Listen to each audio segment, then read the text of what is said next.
সুদের কুফল এবং তা থেকে বাঁচার উপায়। সুদ কাকে বলে? আবার অনেকে সুদই চিনি না।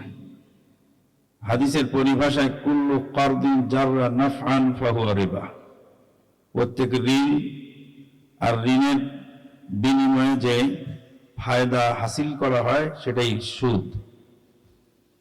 হাদিসের এই ভাষা অনুযায়ী আমরা বুঝতে পারি, আপনি আপনার বন্ধুকে কিছু টাকা ধার দিয়েছেন, ঋণ দিয়েছেন, আর ঋণের কারণে সে আপনার উপর খুশি হয়ে তার গাছের একটা লাউ কেটে হাদিয়া দিল আপনাকে।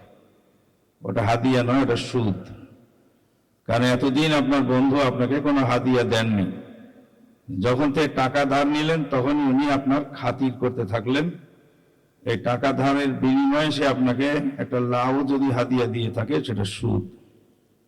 যেহেতু হাদিসের ভাষা অনুযায়ী তাই বোঝা যাচ্ছে। সুদ দুই প্রকার, একটা হলো রিবান নাসিয়া আর একটা রিবাল ফদল। রিবান নাসিয়া হলো যেটা ধারের বিনিময়ে বা ঋণের বিনিময়ে দেওয়া হয়ে থাকে, আর রিবাল ফদল যেটা অতিরিক্ত দেওয়া হয়ে থাকে।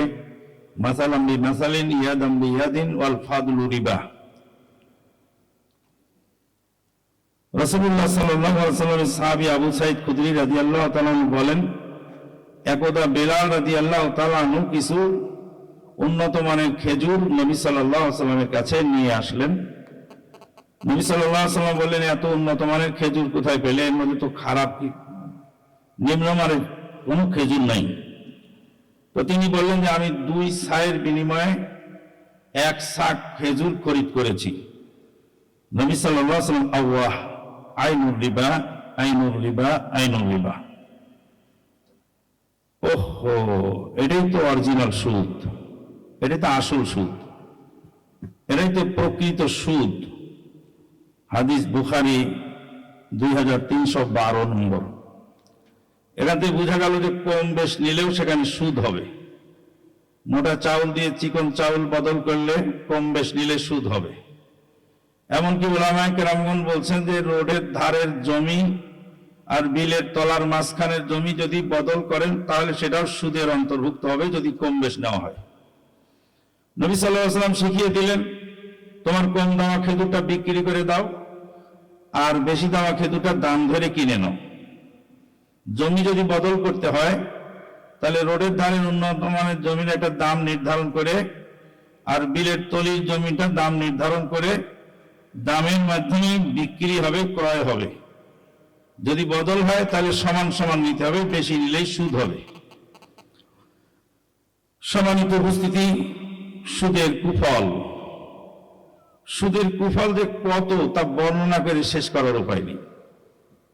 সুদের বিরুদ্ধে কোরআনে 7টি আয়াত পাওয়া যায় এবং প্রায় 40টির মতো হাদিস পাওয়া যায়, সবগুলি ভয়াবহ। আল্লাহ পাক বলেন, সুদের প্রথম কুফল হলো একজন মুসলিম সুদ খেলে আল্লাহ এবং তার রাসূলের সঙ্গে যুদ্ধের ঘোষণার শামিল। মহান আল্লাহ পাক বলেন, ইয়া আইয়ুহাল্লাযীনা আমানুত্তাকুল্লাহ, ওহে যারা ঈমান এনেছো তোমরা আল্লাহকে ভয় করো। ওয়াজারু মা বাকিয়া মিনার রিবা, সুদের যে অংশ বাকি আছে সেটা ছেড়ে দাও।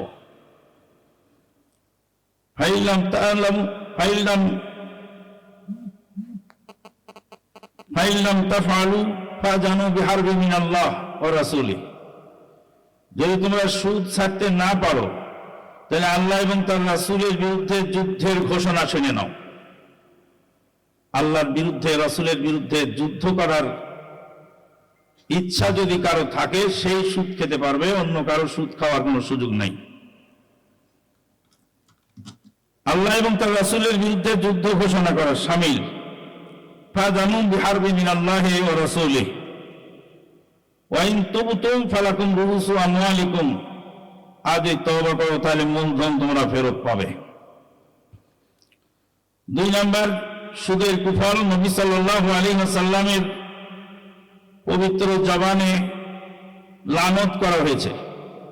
লানা রাসূলুল্লাহ সাল্লাল্লাহু আলাইহি ওয়াসাল্লাম আকিলার রিবা, নবী সাল্লাল্লাহু আলাইহি ওয়াসাল্লাম সুদখোরকে লানত করেছেন।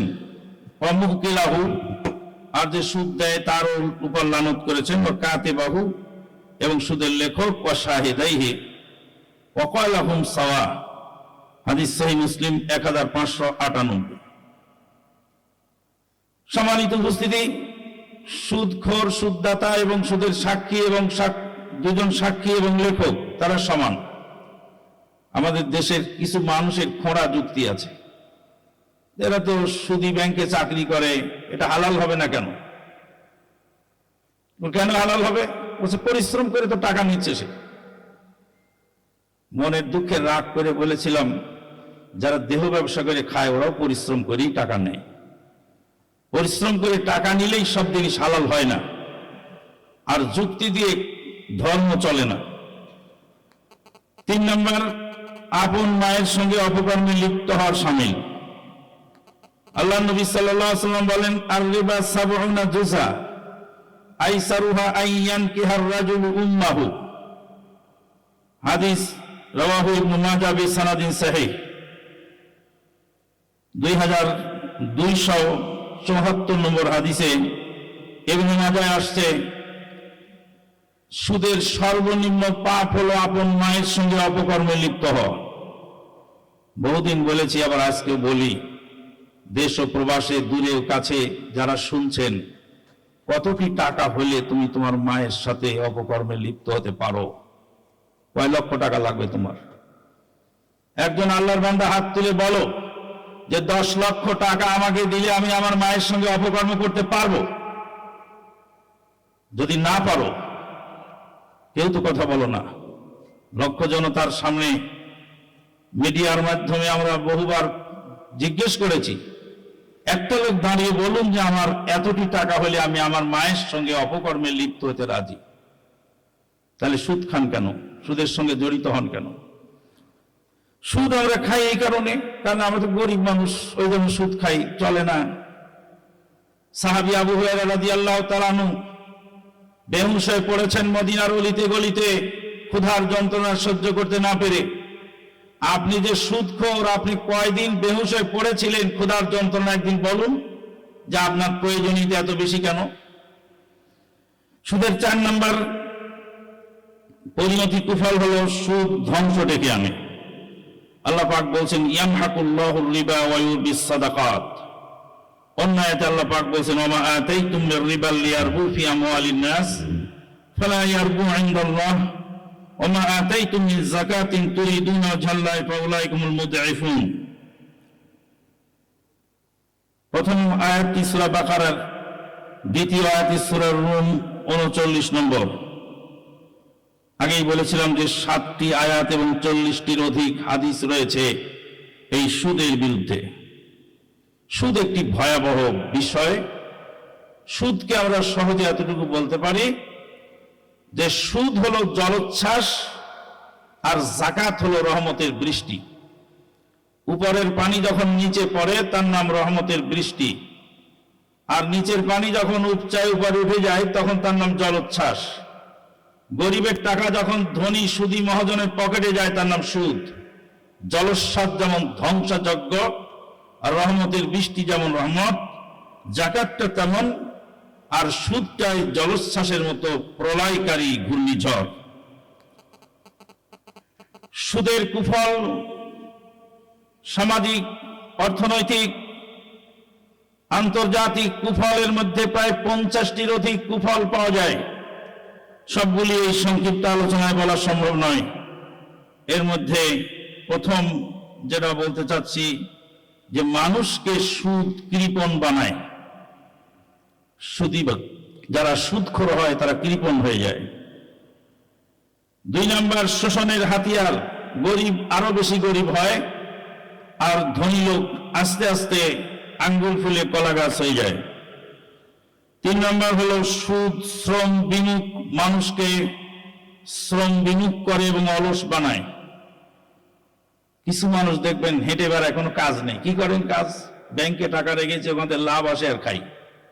এর কোনো কাজ নেই, এর কোনো উদ্যোগ নেই, একটা মুদির দোকান চালাবার যোগ্যতাও তার নেই। কেন? সুদ তাকে পঙ্গু বানিয়ে দিয়েছে, অলস বানিয়ে দিয়েছে। অর্থনৈতিক কুফলের মধ্যে একচাটিয়া কারবারের প্রসার ঘটে। যারা সুদ দেওয়ার মতো যোগ্যতা রাখে তাদেরকে ব্যাংক লোন দেয়। আমাদের দেশীয় ভাষায় বলে, তেলে মাথায় ঢালো তেল, খালি মাথায় ভাঙো বেল। যার সুদ দেওয়ার মতো ক্ষমতা নেই তাকে ব্যাংক লোন দেয় না। কাজে একচাটিয়া লোন পাওয়ার কারণে একচাটিয়া ব্যবসা চলে, গরিব দুঃখী মানুষ আস্তে আস্তে পঙ্গু হয়ে যায়। 2 নম্বর, দীর্ঘমেয়াদী প্রকল্প সমূহ নিরুৎসাহিত করে। যারা সুদী মহাজন তারা নগদ চাপাও, হাত পেতে নাও, বাকির খাতায় শূন্য থাক, এটা তাদের স্লোগান। কাজে দীর্ঘমেয়াদী 10 বছর পরে রেজাল্ট আসবে এরকম জায়গায় সুদী মহাজনরা অর্থ বিনিয়োগ করে না। মজুরি বৃদ্ধিতে সবচেয়ে বড় বাধা সুদী কারবারে যেসব প্রতিষ্ঠান চলে, সেসব প্রতিষ্ঠানগুলি সুদ টানতে টানতেই তারা মরিয়া হয়ে যায়।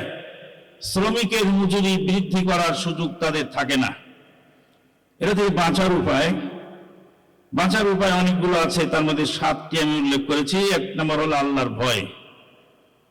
আল্লাহর ভয় যদি থাকে মানুষ সুদ থেকে অবশ্যই ফিরে আসবে। যারা সুদে ঋণে জর্জরিত তাদেরকে বলি, তোমার জন্য যাকাত হালাল, তোমার জন্য ফিতরা হালাল, তোমার জন্য ভিক্ষে করা হালাল, কিন্তু সুদ হালাল নয়। মরা গরু বিপদের সময় খাওয়া যায়, আল্লাহ পাক বলছেন মরা গরু হারাম, মুর্দা হারাম, কিন্তু বলছেন ফামানি তুররা গায়রা বাগিন ওয়ালা আদিন ফালা ইসমা আলাইহি। যদি বিপদের সম্মুখীন হয় জান বাঁচাবার জন্য, শুকরের গোশত হালাল হয়ে যায়, কিন্তু জান বাঁচাবার জন্য সুদের টাকা হালাল হয় না। সুদ যেখানে হারাম বলা হয়েছে সেখানে হারামই বলা হয়েছে। 2 নম্বর হলো গণ সচেতনতা গড়ে তোলা।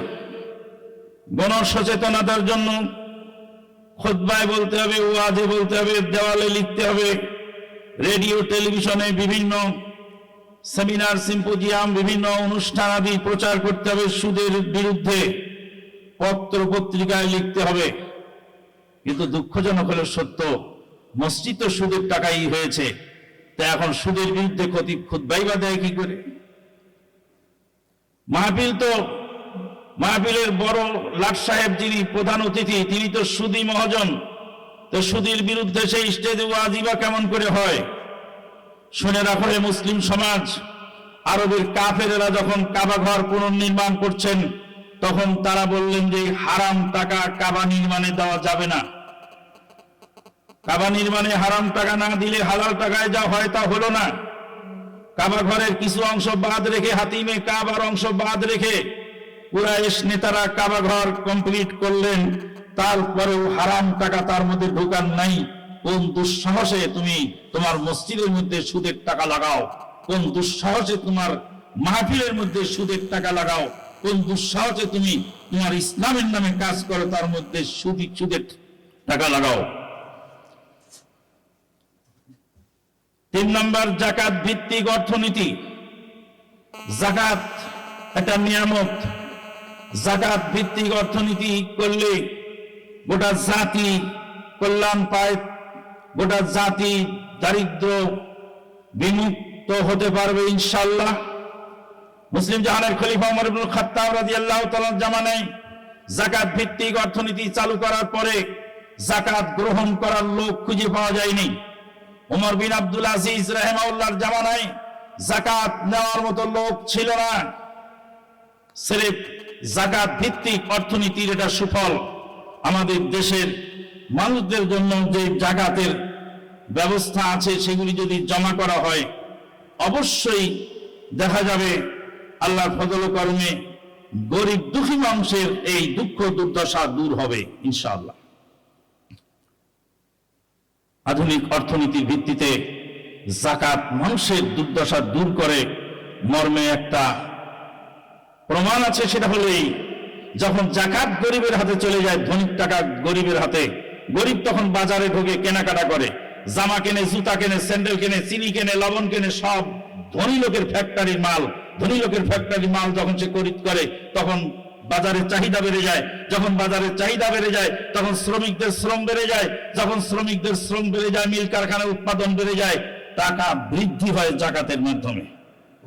সুদখোরদেরকে বয়কট করতে হবে, অপচয় রোধ করতে হবে, সুদখোরদেরকে বয়কট করতে হবে, অপচয় রোধ করতে হবে এবং কর্জে হাসানা চালু করতে হবে। কিন্তু দুঃখজনক হলে সত্য, সুদের টাকাটা ফেরত আসে, কর্জে হাসানার টাকাটা ফেরত আসে না। আমার আত্মীয় স্বজনের মধ্যে অনেকেই টাকা নিয়ে বিদেশ গেছিল, সুদখোরের মহাজনের টাকাটা আগে দিয়েছে, কারণ রাত পোহালেই তার টাকায় বাস্তা তোলে, কিন্তু আমার টাকায় তো বাস্তা ওঠায় না।